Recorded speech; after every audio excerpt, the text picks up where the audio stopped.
I used to believe that marriage was a sacred contract, an unshakable promise to stand by each other through the darkest storms life could throw your way.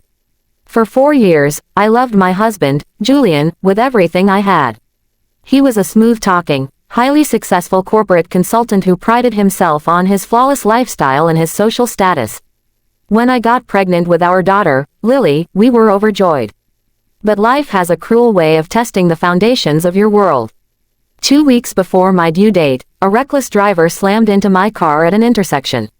The impact was catastrophic. Doctors were forced to perform an emergency C-section to save Lily, which miraculously succeeded. But the trauma to my spine was severe, leaving me temporarily paralyzed from the waist down. I went from being a vibrant, independent woman to being confined to a hospital bed, forced to relearn how to move my legs, one agonizing millimeter at a time. I needed Julian to be my rock. Instead, the moment the reality of my medical crisis set in, he completely vanished. Julian couldn't handle the imperfection of a wounded wife or the unglamorous reality of a newborn baby. 3 weeks into my intensive rehabilitation, while I was still struggling to stand up without collapsing, Julian walked into my hospital room dressed in a pristine designer suit. He didn't look at our baby girl sleeping in the bassinet, and he didn't hold my hand. Instead, he laid a set of keys and a legal document on my bedside table. He coldly informed me that he had packed his bags, cleaned out our joint bank accounts, and was leaving the country to take a high-paying executive position in Europe. I didn't sign up for this, Vanessa, he said, his voice dripping with utter detachment. I need a partner who can keep up with my lifestyle, not a liability who needs a wheelchair. You can have Lily, and you can figure out your own medical bills. I'm moving on. He walked out of the room, leaving a paralyzed mother and a 1-month-old infant completely abandoned in a cold hospital ward. The heartbreak was suffocating, but as I looked at my daughter, something vital ignited inside my soul. Despair wasn't an option. For the next 12 grueling months, I poured every ounce of my remaining strength into my recovery. I cried, I bled, and I pushed my body past its absolute limits in physical therapy. While learning to walk again, I was also managing Lily's care entirely on my own, relying on the kindness of nurse practitioners and a few close friends. By the end of that year, a true miracle occurred. I threw away my crutches, stood up on my own 2 feet, and took my first unassisted steps. But my transformation wasn't just physical. What Julian had completely ignored when he abandoned us was that my father was Arthur Vance, the senior founding partner of the city's most formidable corporate litigation firm. While Julian was overseas living a life of luxury with his new corporate mistress, my father and his elite legal team were quietly building a fortress. We didn't chase Julian for meager child support, we waited patiently for him to make his next move. And his greed eventually drove him right into our trap. 1 year later, Julian returned to the city, having been passed over for his global promotion.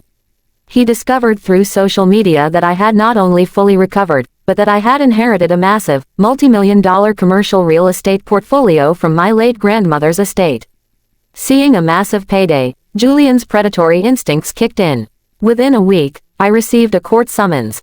Julian was taking me to family court, aggressively suing for full custody of Lily, substantial monthly spousal alimony, and a 50% share of my newly inherited estate.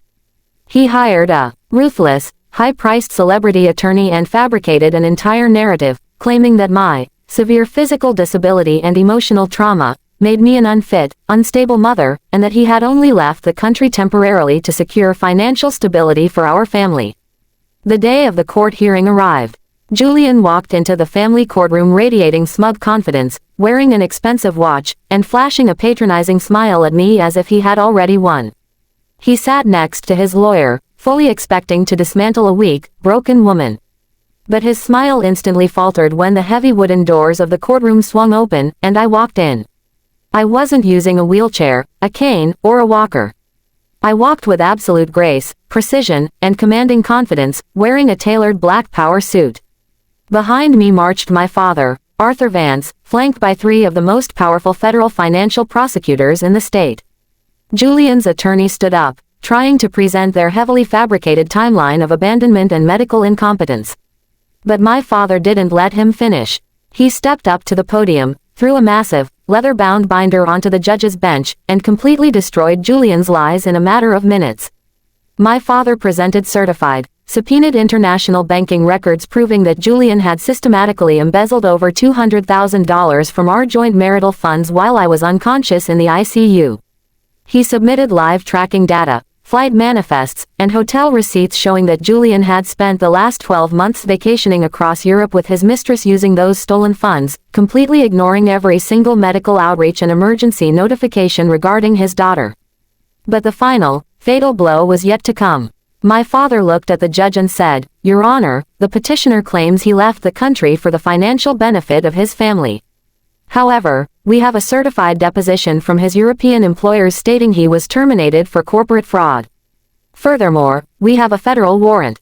One of the prosecutors stepped forward, handing a document to the bailiff.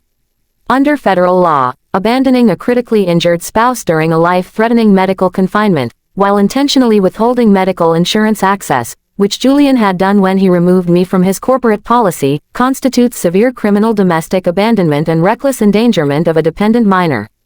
The realization hit Julian like a physical strike. The color drained entirely from his face, and his hands began to tremble uncontrollably. His high-priced attorney took one look at the federal documentation, packed up his briefcase, and walked out of the courtroom, refusing to defend a criminal case. The judge looked down at Julian with pure disgust, instantly dismissing his custody suit with prejudice, awarding me absolute, sole legal and physical custody of Lily, and stripping Julian of every single parental right.